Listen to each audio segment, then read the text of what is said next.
Today on Inquirer, Tropical Depression Amang makes landfall in Camarines Sur. Signal number 1 still up over several provinces in Luzon. Second COVID-19 booster shots soon to be available to the general population, according to the DOH. Philippines and United States to conduct joint patrols with like-minded partners in South China Sea later this year. And President Bongbong Marcos and Vice President Sara Duterte receive high approval ratings in latest Pulse Asia survey.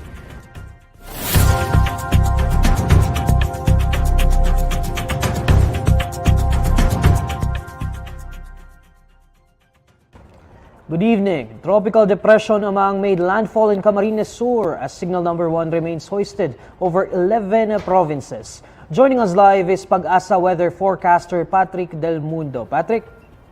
Yes, good evening po Sir Neil at sa ating mga taga-subaybay. Huling namataan yung sentro ni Bagyong Amang sa may vicinity ng Lagonoy, Camarines Sur at ito ay napapanatili niya pa rin yung lakas ng tropical depression.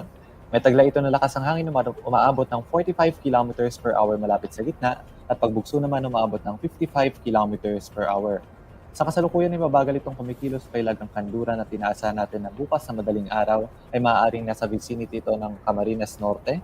Samantalang bukas naman ng hapon, nasa bahagi naman ng Polillo Island sa may Quezon at pagdating naman ng bukas ng gabi or sa Biyernes na madaling araw ay maaari itong humina into a low pressure area, ngunit makaka-apekto pa rin ito sa may bahagi naman ng Central Luzon.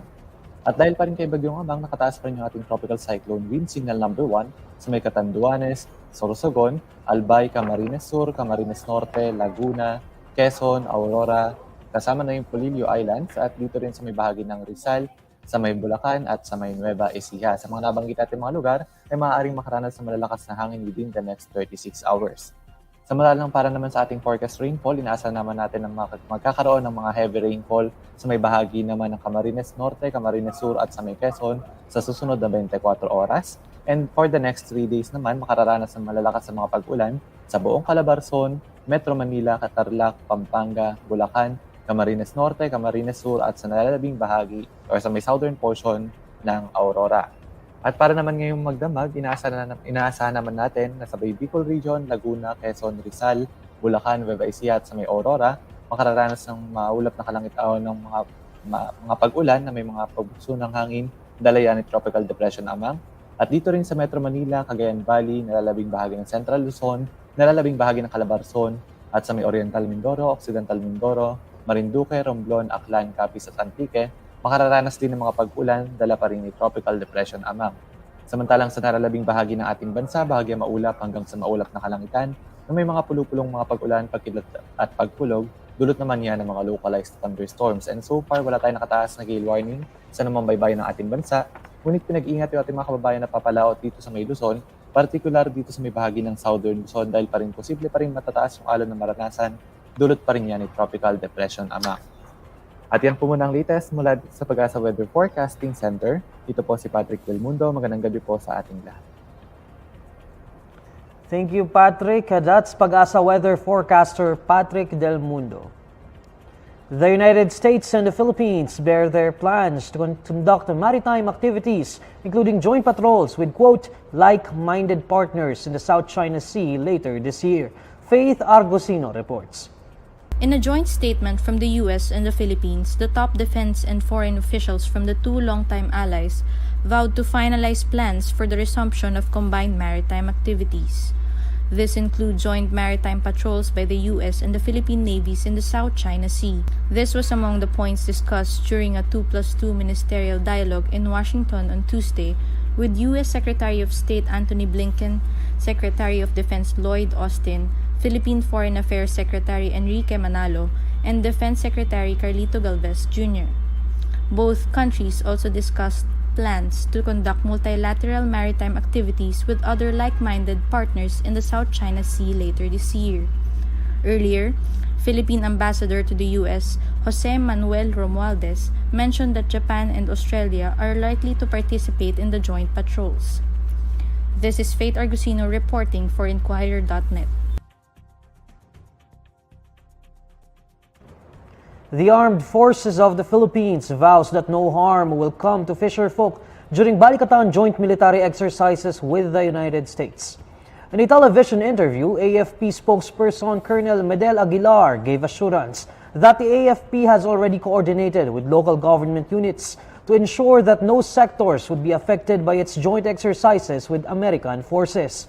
This comes after fisherfolk in Zambales expressed fear that their source of livelihood might be affected by the Balikatan exercises, where a large portion of the province's usual fishing grounds would be a no-sail zone.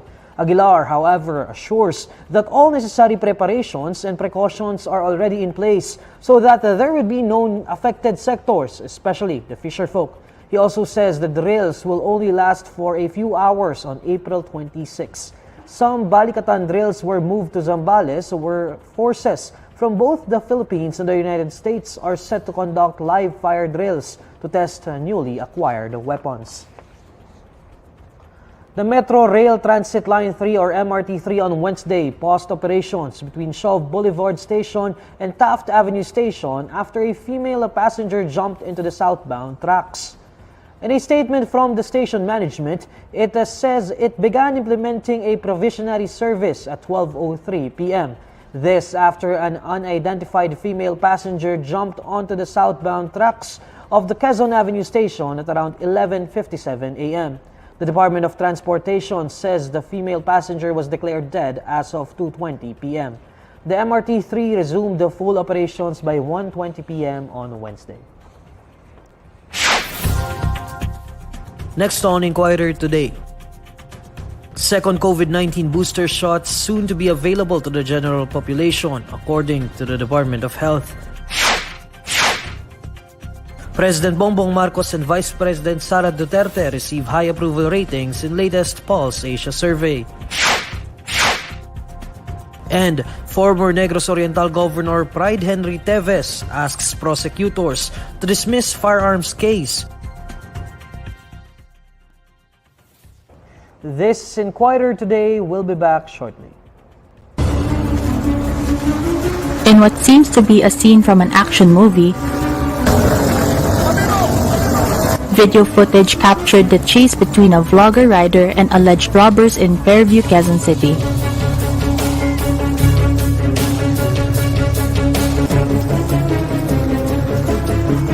Ako po si Jetlaw, kilala rin nila sa Jetlaw Rider. Nung araw po na yon, April 1, around 8:30 p.m., pauwi na po kami, may umovertake po na sobrang tulin po na motor na yun nga, tatlong magkaangkas.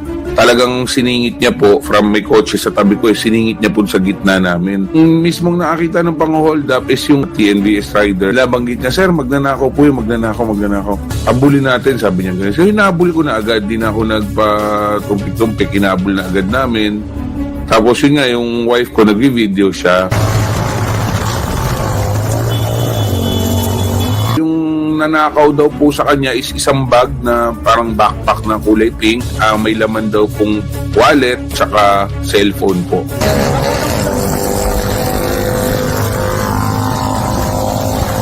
Nabanggit na nung driver na may patalim. Kaya siyempre nag-iingat din tayo. Hindi ko masyado siyang tinutodo na banggain or sipain or ano.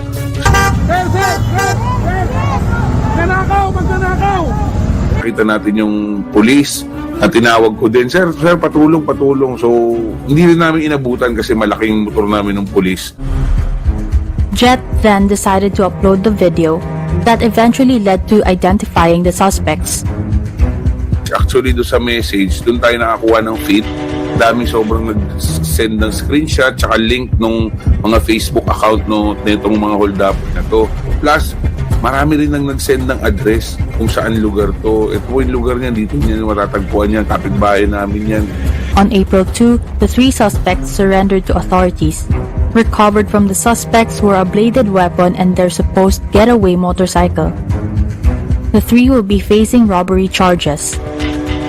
Papapayo ko sa mga kabataan, tulad nito, mga bata patungkol hold-upper na to, sumunod kayo sa magulang nyo. Sayang may kinabukasan pa sana sila, mga estudyante to.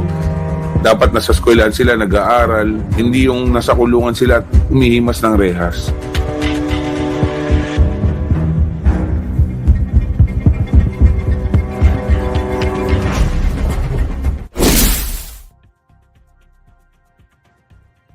The Department of Health announces that the second COVID-19 booster shot will soon be available to the general public. In a press forum, DOH Officer in Charge Maria Rosario Vergeres says the general population may soon receive the second booster shot once they have released the implementing guidelines. To recall, only healthcare workers, the elderly, and individuals with comorbidities aged 18 and above were previously eligible for the second dose of the booster shot.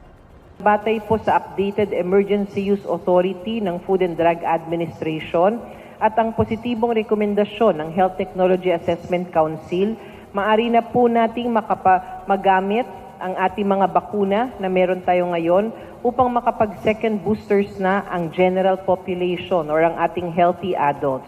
Kaya naman magpabakuna na po tayo sa pinakamalapit nating vaccination site sa ating local areas. In the same forum, Vergeres notes that the number of unvaccinated individuals who got infected by COVID-19 rose by 13% in March 2023. Apart from an increase in unvaccinated infections, Vergeres also bared that 11% of unvaccinated admissions resulted in deaths. Nakikita naman natin ngayon ng pagtaas ng kaso sa ating mga kababayang hindi bakunado nitong nakaraang Marso. Tumaas ito by 13% kung ikukumpara sa mga naitala natin noong Pebrero, nga hindi bakunadong nagkakaroon ng malala at kritikal na kaso. Kaya muli, hinihikayat po natin ang lahat ng ating mga kababayan na magpabakuna na laban sa COVID-19 at magpa-booster na rin upang maiwasan po natin ang malalang dulot nitong virus na ito.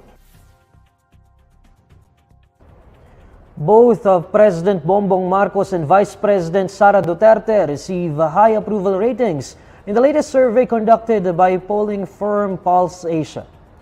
Survey results released by Pulse Asia on Wednesday show that 78% of respondents expressed satisfaction with President Marcos's work, while 83% approve of Vice President Duterte's performance. Pulse Asia says the current ratings of Marcos and Duterte are not a big departure from the results of the last survey last November, where the President got an 82% approval rating and the Vice President an 84% rating. Meanwhile, only 5% of the respondents disapproved of Marcos's performance for the first 7 months that he was president. Similarly, only 4% were dissatisfied with Duterte's tenure as vice president. Former Negros Oriental Governor Pride Henry Teves has asked state prosecutors to dismiss the criminal complaint filed against him in connection with the seized firearms, explosive, and 18 million peso case from the sugar mill that allegedly belongs to him.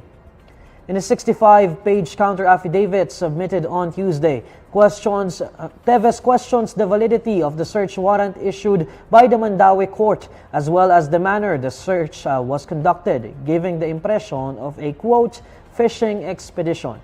One of the requisites for a valid search warrant under the rules of court is the places and items subject to the search.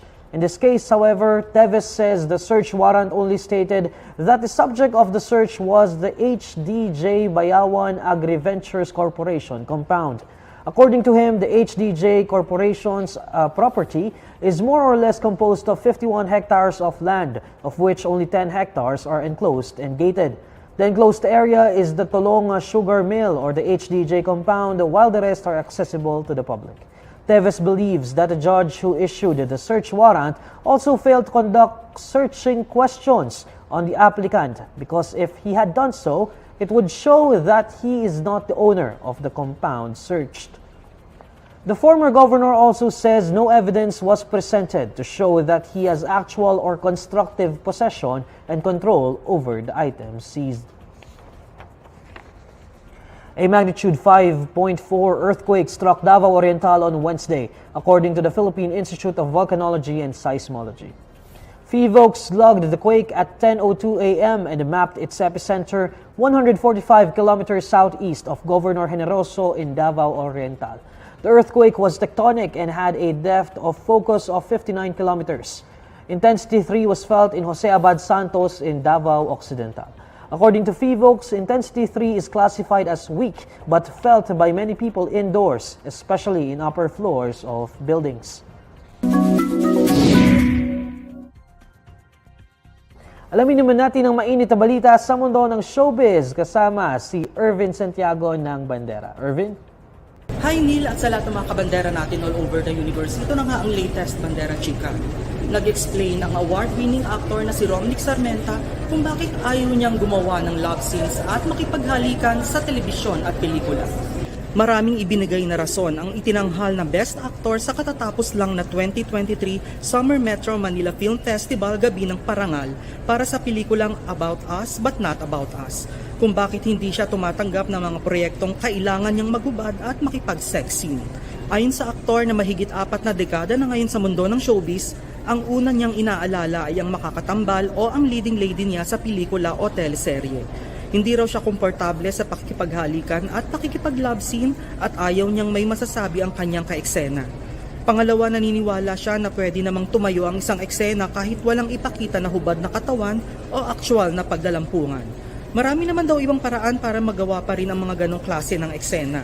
Binalikan din ng aktor ang rape scene na ipinagawa sa kanya sa drama anthology ng ABS-CBN noon na Calvento Files na idinirect naman ni Lauren Jogi. Generally, I don't do bed scenes. Alam na alam ni Omar yan. Personally, hindi ako komportable. Ayoko may masasabi kay Sen ako. Pangalawa, sometimes hindi siya necessary ipakita. Sa utak ko, as a storyteller, on my own perspective, in my own perspective, minsan hindi mo siya kailangan ipakita ng graphic or hindi mo siya kailangan ipakita ng actual eh. There are so many ways to execute it na respectful, tasteful, and at the same time, very symbolic, di ba? At yan ang Bandera Chika natin today. Thanks, Neil! Maraming salamat, Irvin. And these are the stories you need to know today. I'm Neil Mercado. Catch Inquirer Today live weekdays at 6 p.m. Follow INQUIRER.net on Facebook, Twitter, YouTube, TikTok, Instagram, and Reddit. For more stories, visit INQUIRER.net. Good evening.